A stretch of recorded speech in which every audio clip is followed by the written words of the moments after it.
We now join a secret meeting in the offices of Netflix CEO. Look at this. Look at this. Young Rock is canceled. What kind of world? Sir, it had 3 seasons.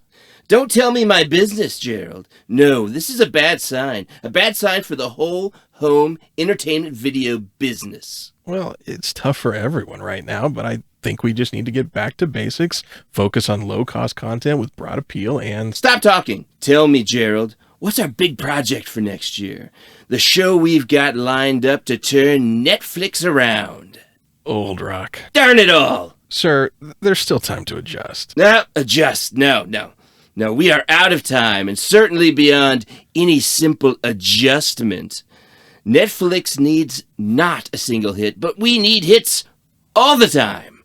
Obviously. And all we have right now are stand-up specials and shows about Pablo Escobar. We need more content like Amazon or Apple TV. In fact, starting today, I am banning Apple products from the Netflix offices. Here, hand me my iPhone and I'll send out a company-wide e-blast. Here, sir, I'll just do it from my phone. 2 middle-aged guys try to work it all out. I'm sorry, sir, I accidentally. What is that? It's a podcast, it's not important. Oh, no, if you're going to interrupt our meeting with that, I want to know all about it. Pod people, you say? I want to hear more. No, not pod people, a podcast. It's like a radio show. Oh, you mean like Paul Harvey? Sure. Anyhow, I've been listening to this new one called 2 Middle-Aged Guys Trying to Work It All Out, and they were talking about Val Kilmer and... Hold up, Gerald. This is good. Real good. We need this. Something fresh. And these 2 guys from Middle-earth, they might be the tickets. Sir, I think... Yes, Amazon is ruling the airwaves with all that Hobbit stuff. We need in on that action. Well, sir... I've heard enough. I want these 2 middle pod wizard characters in here yesterday with their best pitches. Gerald, do you understand? Yes, sir. And have them bring Val Kilmer if he's free. I'd like to see him. It's been a while. Also, Gerald, as a backup plan, get me lunch with The Rock. Yes, sir. Should I say you want to discuss something with him? Oh, yes. 2 words. Cop Rock.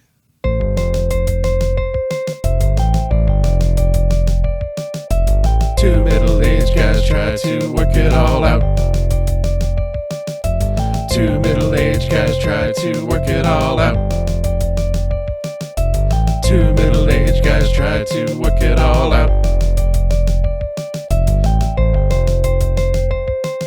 Wow, folks. Welcome to 2 middle-aged guys trying to work it all out. This is Dave. And this is Chris. Hey, Chris, did you hear that? I did, and that's making me think that today's going to be a different episode from most. Yeah, well, first of all, I'm glad you heard it. I was concerned that, maybe I was hearing voices and characters and elaborate scenarios again. But that is pretty interesting. That first of all, the security at Netflix is just really poor.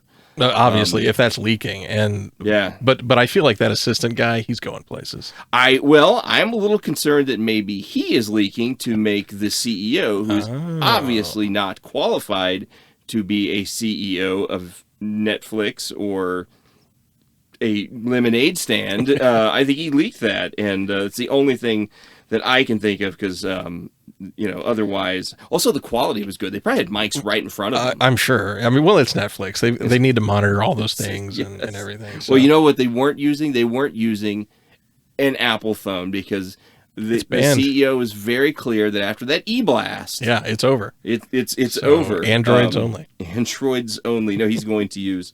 Ironically, he's going to use the now dead Amazon Fire phone. Oh, that is ironic. No.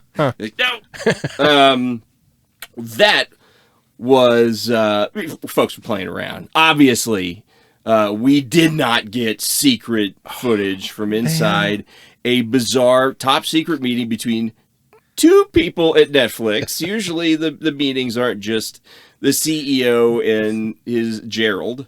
I think that this is a different kind of episode. Chris, why don't you kind of lay out what what this episode really is. You got it. So since we started our podcast, it's very focused on nostalgia and the things that we remember and the things that we experienced growing up. And as you all know by now, if you've listened to even 1 second of this show, one huge thing in our life has always been movies. Well, this is our chance to pitch a movie. We've got the ear of the Netflix CEO, supposedly. Yes. And I don't think he's going to keep his job very long. Well, that's why we got to get this development deal on paper as quickly as we can. Gerald's got. I mean, we may be pitching to Gerald. That's a good point. He's moving up in the world. He's making Paul some Harvey plays. But so we spent some time, Dave and I, separately. We don't know what each other is going to come up with, but we developed a complete story, start to finish. And we're going to pitch it to you guys. And, you know, if you're listening and you want to chime in, you know how to reach us at twomiddleagedguys.com, the numeral 2 in that email address. Send us a message. Let us know which show or movie that Dave and I pitched that you liked better. And, you know, we get enough people listening to this, then maybe Steven Spielberg calls us. Ooh, yeah. You know what I'd love to do? I think we can do this pretty easily. Put a poll up there. Okay, on the I'll look page. into that. Yeah. I mean... we're getting some pretty decent traffic. We're closing in on 1,000 visitors to the page, I believe. So maybe 700 or something. So. I think only Mark Maron beats us in podcast downloads. Is that what it is? Yeah, now, I admit I do check the page from a unique IP every 15 or 20 seconds. That is probably throwing off the numbers. I don't see how that would skew anything.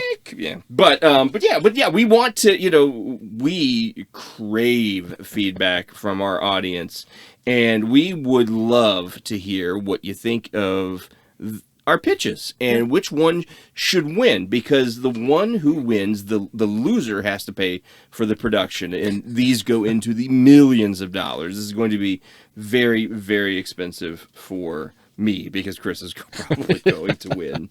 Don't sell yourself short. No, let's. Should we get into it? Should we pitch some movies? Absolutely. So let me just say up front that I am not a professional movie pitcher. I do not work in entertainment. I work in technology. I know how to take an idea and present it to someone, and you know, for the purposes of moving it forward, but not in this space, right? You know, I don't have. You know, the glitz, the glamour, the hey, I'm gonna get, you know, I've signed on, you know, a big star. We're gonna get Leah Remini to star in this one, or Lou Ferrigno, folks. We got Lou Ferrigno locked in on this script. Okay, That's not true. We've been reading it to him, and he has been grunting in agreement. I know Lou likes it. So, in full disclosure, I'll add to what Dave was saying. I have limited experience in the entertainment industry. I've never actually pitched a script or an idea to a studio executive, but I do have some knowledge and experience of how it's done. So we'll see how these two pitches come at you and how you kind of listen to them and receive them, and it'll be really interesting. So, Dave, I think you have the floor. All right, very, very exciting. And when you said full disclosure, you're going to say we don't know who Lou Ferrigno. That is also, I'd like to disclose that I don't. I would love to, but I don't. I did see him at a convention once, from 150 feet away. He was charging for autographs. I was not about to pay anyone, frankly, for an autograph, and especially not him. That's fair. If he was giving it out for free, I probably would have walked over and had him sign my picture of someone else. Of Mark Ruffalo. Yeah, Mark Ruffalo, yeah. See, that would confuse him. Why am I signing this skinny guy's picture? Okay, so the pitch here, Netflix CEO, and Gerald, I hope you're taking notes here. Here is my pitch. This is an elevator pitch. Admittedly, this is going to be a bit long. So this is if we are like in that elevator that is in that movie with Sean Connery in Dubai, where it's hundreds of stories, and we're going to go up and down it several times. That's kind. But here's my elevator pitch. I hope you don't get motion sick. 2 words: ghost rock. Oh no, I didn't. That's not it. I definitely wanted to get that joke in somewhere, and now I got it in. You know, someday when The Rock does a ghost rock movie, I am going to demand So wait a second. residuals. If you really were in front of the Netflix CEO and you led with that joke, the meeting's over. He puts Ghost Rock into production.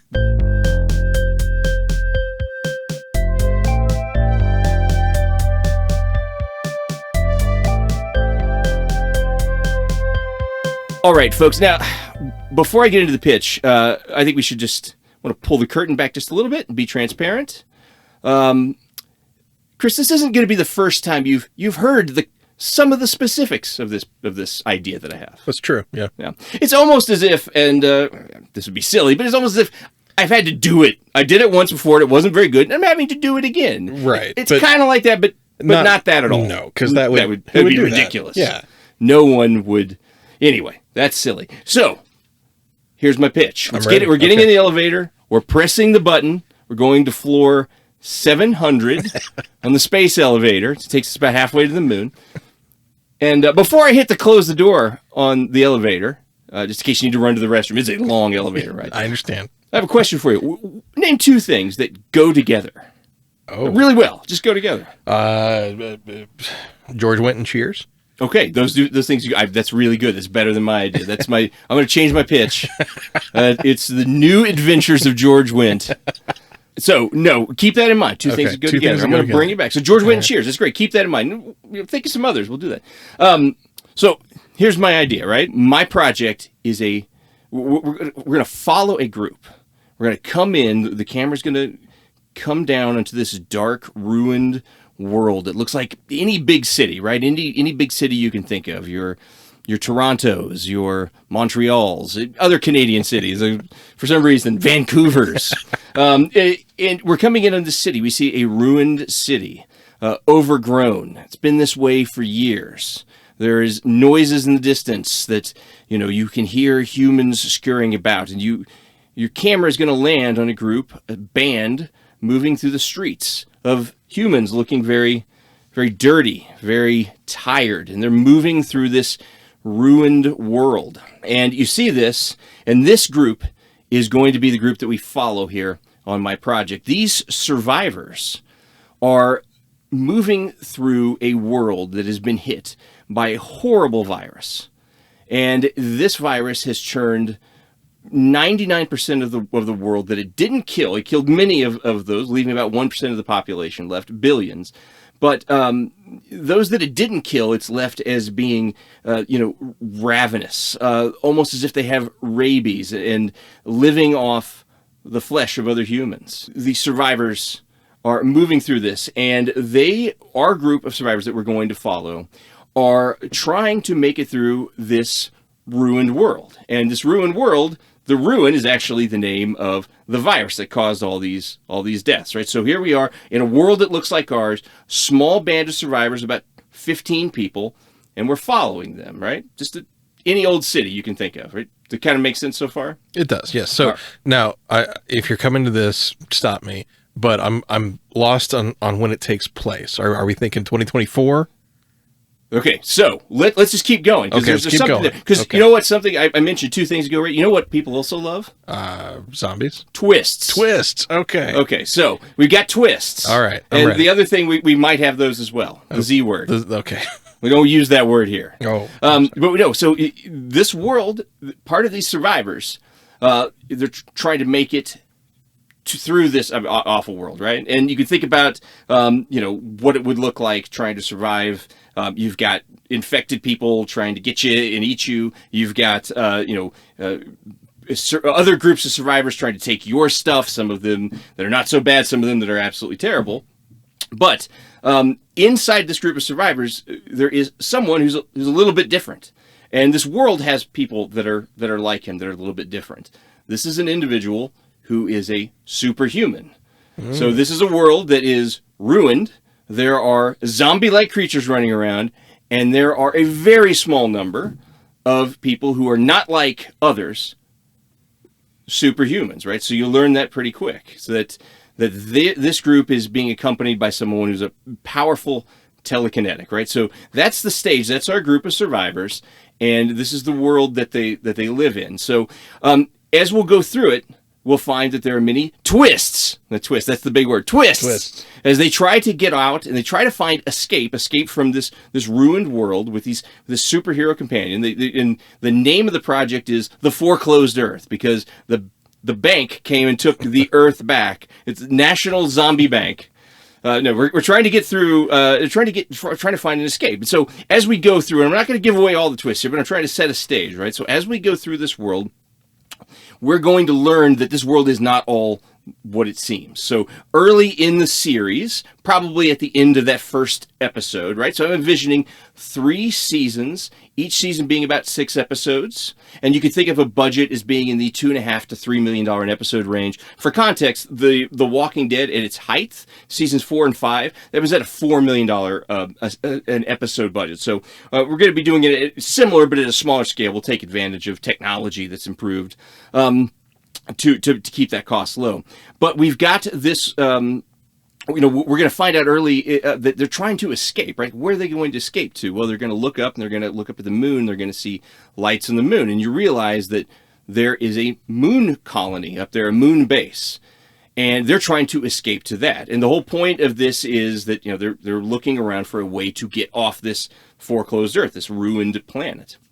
And so as the series progresses, you're going to start to flash back and get backstories for the individuals, right? So you've got an individual who's like the leader persona. You've got the individual who is your this superhuman, is a powerful telekinetic, extremely powerful. Others, an engineer. You start to get backstories on them, and their backstories are not going to be like getting too deep into who they are. They're everything about their lives, but just enough to tell you why they're important now, how they got to this place, and a little bit about how the world got to here.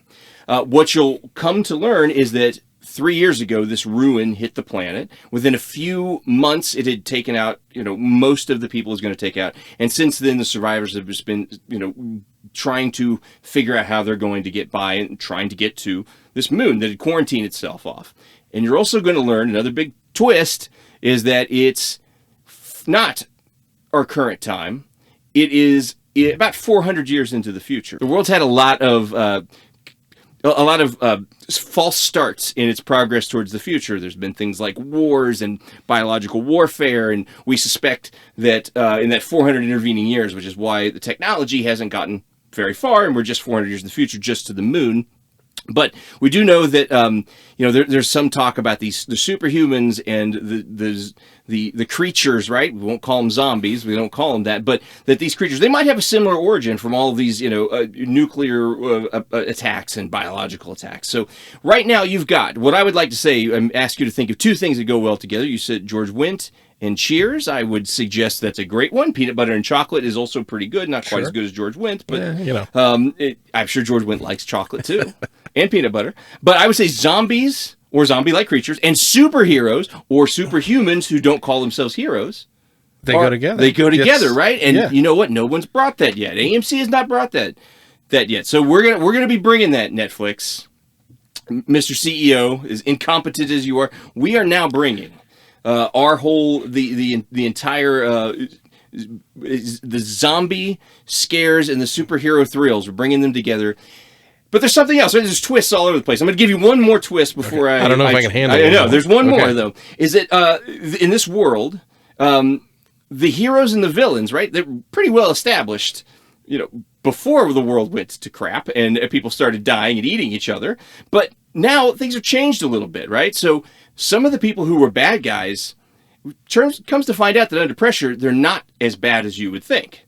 And the superhuman that is embedded with our group, a character we'll call John Smith, because he gave himself a name because he doesn't really have a back history, was actually a very bad guy in the before times, and was imprisoned and was brought out of that when this the illness erupted and started sweeping over the earth.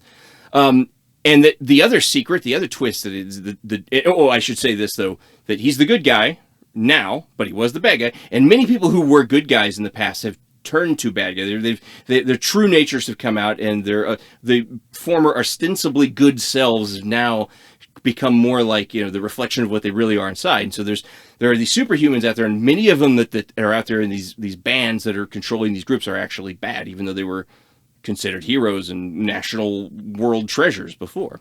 But the other thing about this character that's interesting and that is a challenge to this group, they're not just walking around with the incredible telekinetic who can fly around and, explode heads and break bones just with thoughts and twitches of fingers and things like that.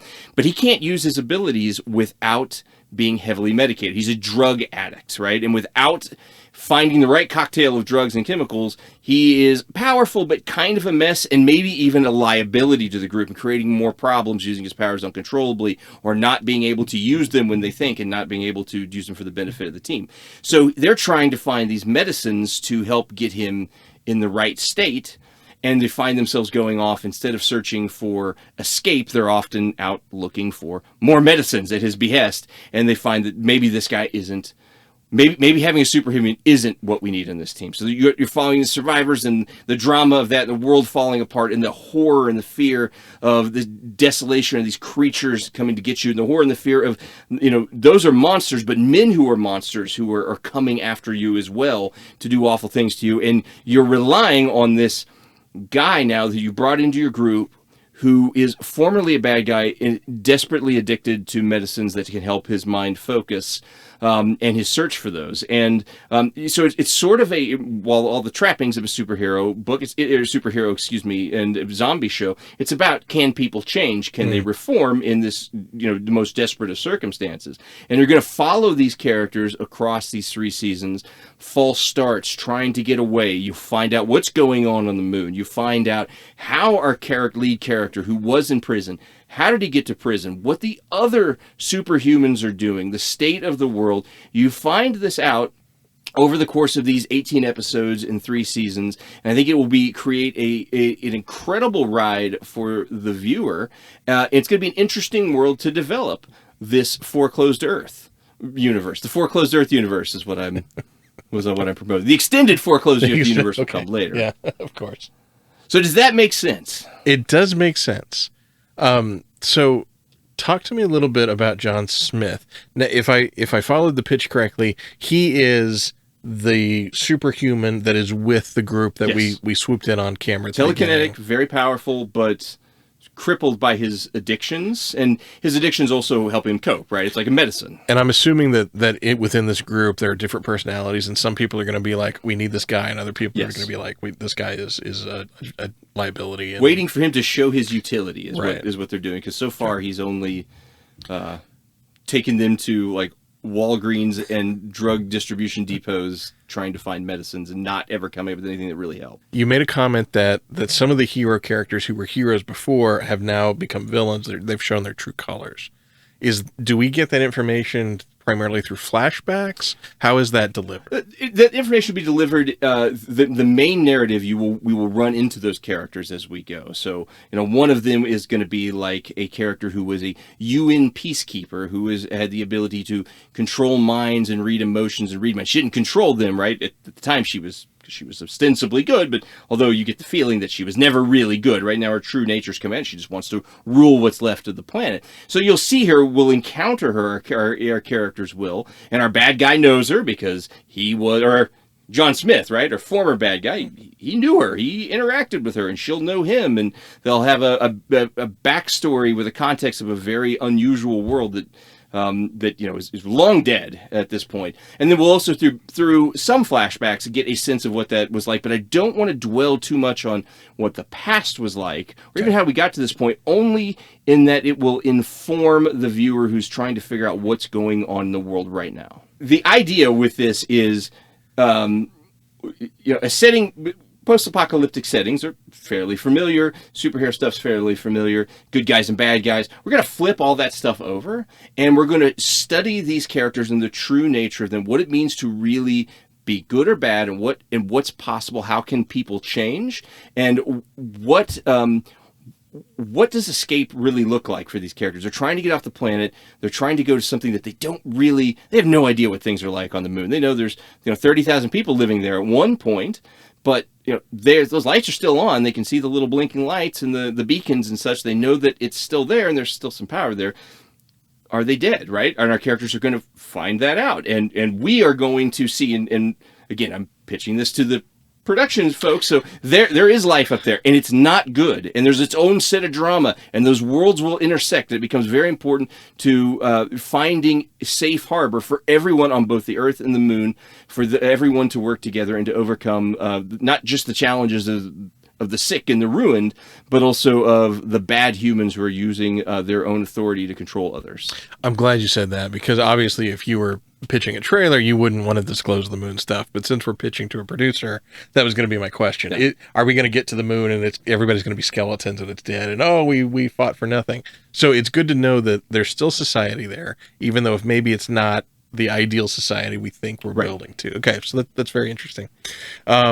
Great. That's a phenomenal pitch, and I'm in. If your pitch wins, I definitely want a shot at being on the staff writing crew. Okay.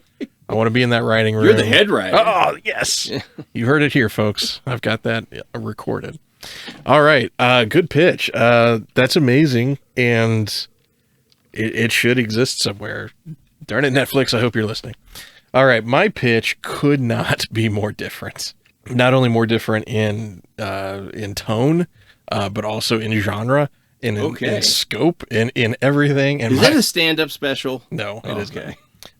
My pitch is probably going to take all of like 8 minutes. Okay, well, I'm glad mine was so long. So here is my pitch, and I'll go through this, and I'm going to do slightly different order than what you did, but that's okay. We'll get all the information in there.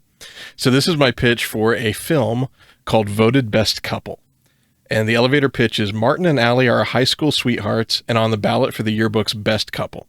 Unfortunately, every couple ever voted best couple in the history of the school have broken up before graduation.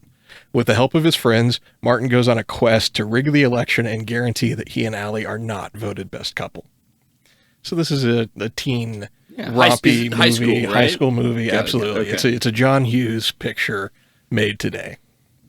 So the detailed pitch of this is: we open with a Gin Blossom song, Hey Jealousy, and we cruise down a high school hallway where people move in and out of camera, lockers are slammed closed, and finally we approach one open locker that shuts, revealing Martin, our hero. He's listening to the song on a yellow Sony Discman with headphones that are those little earbuds that have the loop that go over your head and then are the little earbuds in the ear. He pulls those out as he catches sight of Allie, and the song goes to a tinny, almost inaudible move, knowing that that's how he was hearing this song, was through his Discman. Allie comes up to him and explains that they're on the ballot for voted best couple, and she's super excited because she can't imagine a better couple in high school to get that honor. They kiss and part ways, and through the rest of their school day, they're trying to rally votes from all their friends and people they have class with. After school, Martin attends mini golf practice with his best friend Cameron. Cameron is several years older and is a senior for the upteenth time in high school. Martin tells Cameron that he and Allie are running for best couple for the yearbook. Cameron looks worried, immediately cuts off practice, and takes Martin into the journalism room, where he pulls out stacks and stacks of historical yearbooks showing all the different couples that have been voted best couple and all the terrible ways that their relationships ended before graduation. Martin can't bear the thought of losing Allie, so he and Cameron decide that they must rig the election. Ulysses, a junior journalism student, comes in and finds Martin and Cameron digging through the archives. He knows that they shouldn't be here and tries to call them out. Only members of the yearbook staff are allowed. Martin realizes that this means Ulysses is on the yearbook staff, and they co-opt him into their little group to try to rig the election for best couple. Ulysses struggles with the ethics involved in this because he's trying to be a real journalist, but he agrees to help Martin when Martin promises him exclusive journalistic access to the school mini golf team. Their first plan is to steal the ballot box and destroy any ballots that vote for Martin and Allie. The ballot boxes are set up in the school cafeteria, and originally they're going to be a unique box for each couple, and all they would have to do is trash the box for Martin and Allie, and that would ensure that they were not voted best couple. That, however, fails when they find out that there is a single ballot box, and you write down your vote and drop it in. Plan B is for Ulysses to be put in charge of reclaiming the boxes at the end of the ballot process so that they can remove the ballots for Martin and Allie, but that job has already been assigned to another member of the yearbook committee. The third plan is for Cameron to volunteer on the ballot counting committee, but that is ruled impossible because he's best friends with Martin. Plan D is to sneak into the journalism room at night and to steal the ballots that way. This leads to an elaborate Ocean's 11-style infiltration, but is foiled when they discover that the ballots have already been counted, and the results, which have Martin and Allie winning by a landslide, have been sent to the yearbook printers. Planning involves going directly to the printer and altering the results at the point in the chain so that regardless of how many votes were cast, they can swap out the winners and Martin and Allie's relationship will be safe. The printer is in Illinois, which is half a country away. Martin and Cameron can't go on the road trip because of the mini golf state quarterfinals. Ulysses is volunteered to make the trip and alter the information at the printers. Ulysses complains that Martin promised him access to the mini golf team and the big sports story. Martin can't help it. Nothing is as important to him as saving his relationship, not even keeping his word. Cameron finally convinces Ulysses by saying that he'll skip state quarterfinals, go with him, and give him an exclusive interview with the longest-running team member of the mini golf team. Martin is horrified that Cameron would sacrifice his chance at state. Cameron shrugs and says that there's always next year. Martin qualifies for state while Cameron and Ulysses successfully make it to the printer and switch the winners of Best Couple. To celebrate, Martin and Allie go out on a date, and all Allie can talk about is how much she wants to win Best Couple. Martin asks her about the curse, and she dismisses it outright.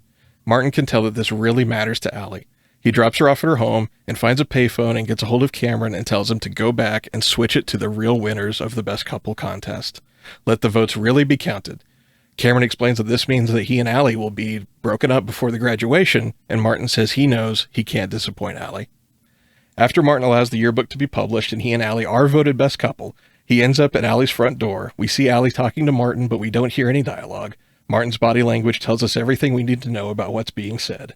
Martin nods and leaves Allie's house. Martin continues to mope along through his life and the rest of his senior year. He competes at state mini golf, thinking that if he wins, Allie will want him back. He sinks the final putt, wins the trophy, but Allie doesn't even notice. Martin continues going through the motions of high school. He's at prom, miserable, watching Allie dance with other guys. Cameron comes and saves him, removing him from the dance. They walk along the street at night, philosophizing about love lost, the coming of the new millennium, and the adulthood that will finally be upon them. Martin, surprised at that last topic, asks Cameron if he's finally going to graduate. Cameron nods. All of the characters are at graduation, and everyone's excited except Martin, who continues to look miserable. Allie gives the commencement speech talking about moving on from high school and embracing new adventures. Martin cringes. Caps are thrown. Martin, Cameron, and Ulysses hang out, graduation robes worn like jackets, contemplating their next move. Ulysses is going to Caltech to study computers. Martin says he doesn't know, and Cameron's going to be an investment banker for his father's company. Martin and Ulysses are blown away by that prospect. Martin starts to realize that nothing is as he really thought, and this brings him comfort as he walks out of high school for the last time. Wow, that is, it's very complete. That, I mean, as you were saying it, I could envision every scene, every aspect of it. Yeah, so there are some holes, obviously. It's not a full script. It's just a pitch. But, I didn't pick specific actors, but obviously Martin is a John Cusack-esque actor. Yeah, he's too old for high school. That's true.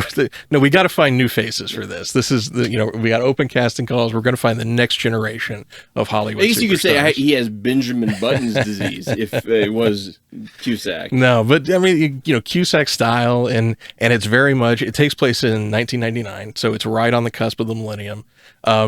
Originally in my pitch, I'd put a lot more music cues in there, but I figure we'll save that for production. We'll figure all that stuff out. But it's very like alt 90s feel. That's the way these kids are. They're dressed up. They're facing all of this unknown, and now Martin's facing it with this disadvantage that he sees of not having his structure and what he expected. And he's going off in a very Breakfast Club style ending. Yeah. So that's my film pitch.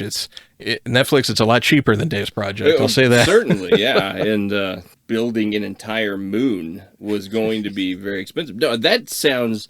I mean, I mean this is a compliment. I could see the movie in my head as you were talking through it. Like, okay, that scene is totally, something you can envision, and the whole mini golf thing. I think it's funny.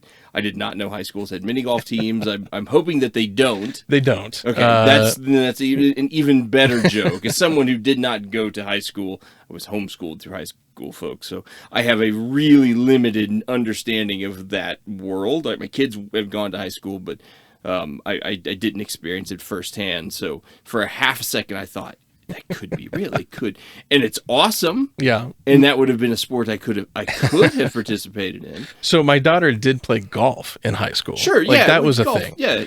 But I wanted it to have that air of absurd. Absurd. Yeah, so we went with mini golf, and part of that is from one of my favorite '80s movies is John Cusack's Better Off Dead. Yep. Where it's the school ski team.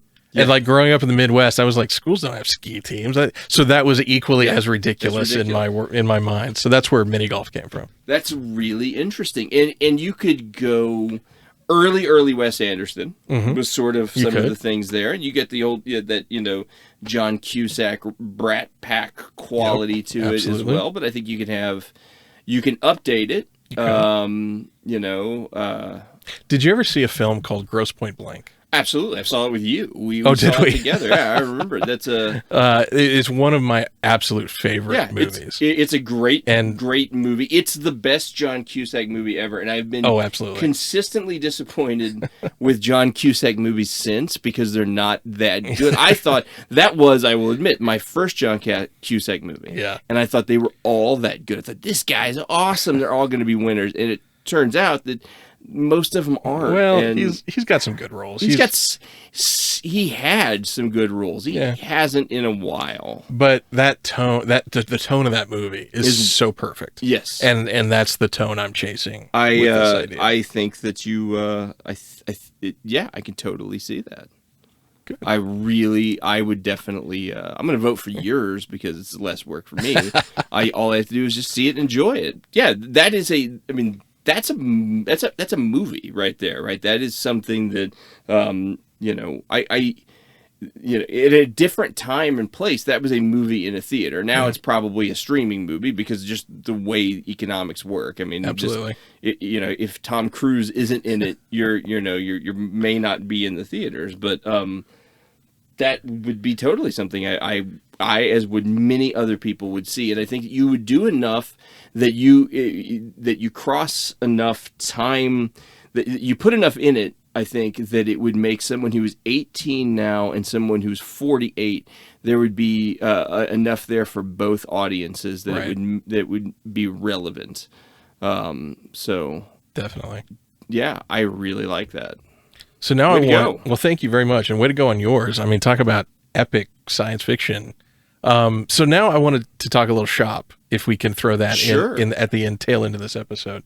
How long did it take you to come up with your pitch? And did you develop it just for this podcast, or is this something about this idea for years? All right. I had a period of time where before I swore off horror, just because I just did not want horror, and I just didn't like reading it. I got tired of it, and certainly didn't like watching it. I read like every zombie post-apocalyptic novel.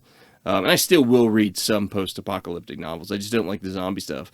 But I read them and I was always like, man, interesting, but not great. And there's a series with superheroes, and I was like, superheroes and zombies are like, what a great concept, but what a trash execution.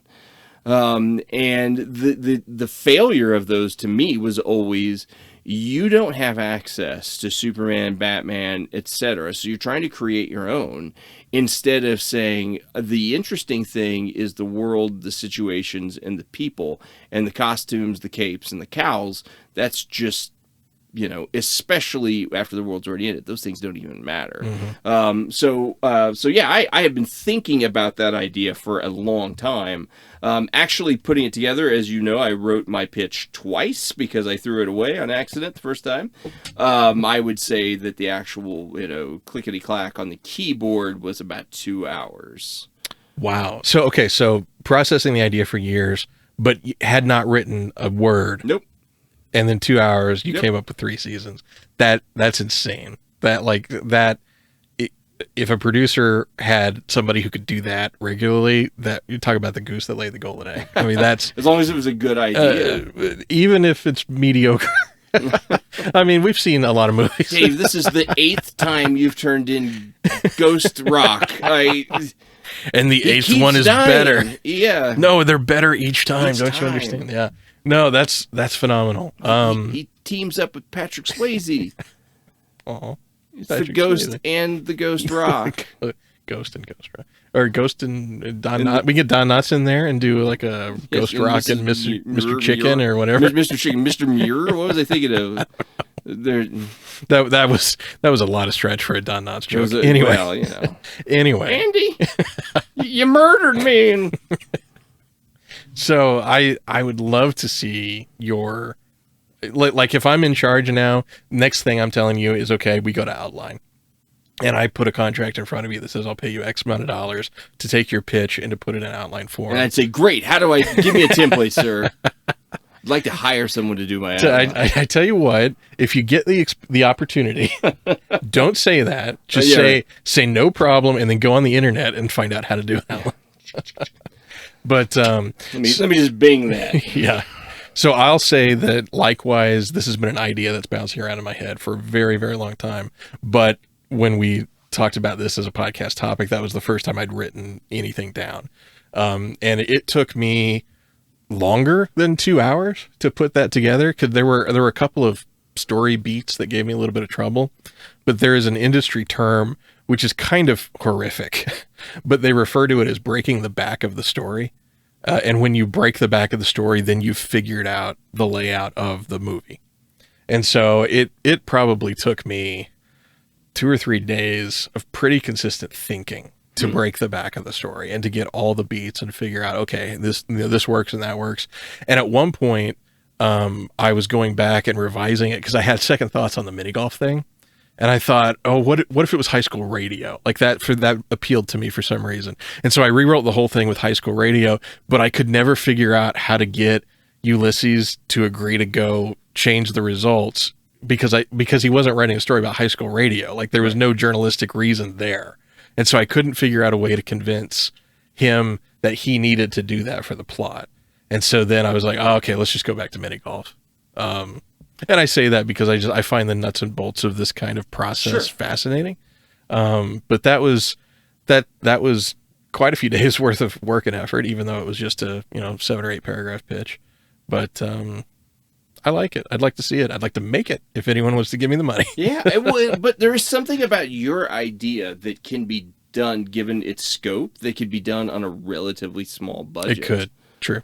And I mean, I don't know how much or how you even get that started, but you'd still want a couple of million, and that does not sound like a relatively small budget, but if you were to do it for any less, it would be so painful to cast and crew that I wouldn't want to put anyone through that. So could you take unknowns that were, maybe like theater people, I hate to use that term, and use them in these roles? Or is theater people is it just too much? A well-trained theater person absolutely could. Now, there is inherent differences between acting stage and acting camera. And acting on stage, you have to go bigger because you want to make sure the back row gets it just as much as the front row. Right. Now, I've worked with some actors who come from theater and they can't turn that off. And they just constantly act big in front of the camera, which is the last thing you want. But there are plenty of actors that you get like Nathan Lane, right? I mean, yeah, sure. And he's kind of built that as his shtick, right? That's his thing. Yeah, but the effect, right. Yeah, but there are plenty of actors of all caliber that really understand, can dial it back, and then your best actors they may not know it right off, but all you have to do is you say, hey, let's reel it in a little bit, let's bring it down, and let's do take 2, and then they can respond to direction, they can change. And so I have utmost respect for actors of any level. Like even if you see a movie and you're like, oh, that guy wasn't so good, he's still so far above what I could do in front of a camera, for example. And that's why I've never made in front of camera work any aspect of my career. I've always been behind camera. But film production without adequate funding is so hard, and it is so exhausting. And it's one of the big reasons that I kind of stepped away from that and went into corporate production. Which you had the resources and well, I was about to say, which unfortunately did not always solve my problem, because I've still been on corporate shoots where we did not have the time or the budget that we needed to achieve it, and it's still at that point, that is the worst kind of backbreaking work, because you come home and you're just exhausted. If you have all the resources that you need, then it is a joy to be on set and to see all the different magic that can happen. But you'll learn that once Netflix greenlights your pitch and we move into production. As soon as they do that, though, they're going to fire that CEO. I mean, he has got it. He's got it coming. And Jared's going to be the talk of the town because he's got this hot new writer with this great show pitch. Well, I enjoyed this. This was hard.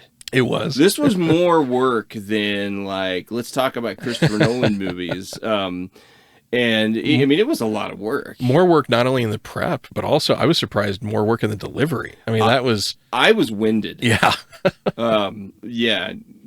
Yeah. No, there was some heavy lifting that went on. There was. But fun.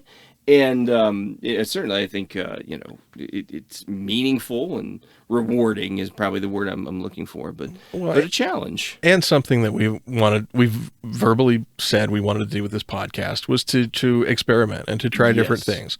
And so this was a pitch episode. And if you guys liked it, and if you guys are like, wow, that was telling stories around a campfire, it's kind of the next iteration of that. Let's do some more. Yep. Hey, we can revisit this concept and do something else different. But we hope you enjoyed it. We hope you went along with the ride for us. We're sorry that we didn't criticize a movie or suggest a video game, but yeah, I could come up with something. But I think that the question I would ask the audience is do you have that? We were both talking about. We had this idea in our head for a while. Do you have that idea in your head? What can you do with it? And find a way to exercise that. I don't know what the appropriate thing. Maybe some just writing it down might be enough. But I don't know. But I think a lot more people have these ideas in their heads probably than anyone would ever guess. It's just it doesn't get talked about. And so many people are stuck at not knowing what the first step is. I mean, like you made that joke about, I'm going to have to hire someone to do the outline. Yeah. Fair point. And especially if you're talking Hollywood, there's so many like little rituals and habits and things that make no sense, but because somebody's done them for 100 years, that's what they still expect. But at the end of the day, if you have an idea for a story, all you have to do is write it down, whether that's with a pencil, a pen, a computer, a typewriter, whatever you want to use. Write it down. And I think that makes the world a better place, because I think too much of our art is controlled by gatekeepers that really only care about the dollar. They don't really care about what the story is. Gatekeeping. Oh, yeah. Thankfully, I mean, so many areas, gatekeeping is, I mean, publishing, right? Writing a book. Anybody can now publish a book, can put their thoughts out there for the world to judge. It's beautiful, democratized it, and that gatekeeping is gone. I'd love to see it be, well, I mean, software, open source, very similar things. Love to see that be done with this. I think that the cost of entry is probably what what would keep people from doing it. But look, what are we doing right now? Podcasting, right? Yeah. Democratized that experience of talking to the audience. So yeah, love that, and maybe this is just a way around that for that visual medium is just getting to. Well, you know what though, we say that, man, YouTube also broke those things down too. Yeah, it did. And you get guys like Mr. Beast who make as much money as probably some Hollywood folks, for what reason I do not know. I'm not making fun of Mr. Beast. I do not understand what the heck the guy does, but he does something. We're older than his demographic. we are. I'm going to assume that he churns into different animals, and that's his beastly power. He's probably a kind. He could be a character in my story. But yeah, no, but yeah, I think that that this whole thing, this whole experiment here, even to the podcast level, was just us talking about some stuff that we've always thought would be cool and finding ways to exercise that, and absolutely, it's pretty neat. Tell us what you think to the number 2 middleagedguys.com and hit us up on the socials. I've been writing some stuff, putting clickety-clack on the keyboard. He got some essays out there. I think that The thing that I have written most recently is more manifesto length. So just want to warn you. You might want to schedule some reading breaks. We should put those out in like Kindle format as well for download. Yes. Get your EPUB of my take on the Mission Impossible films. And Henry Cavill's mustache. I think that, but yeah, go out there, check out the website. It's I think it's better than I think it's better than Reddit. There you go. I think it's better than the whole of Reddit. 2 middleageguys.com. Thanks for joining us, folks. Have a good one, everyone.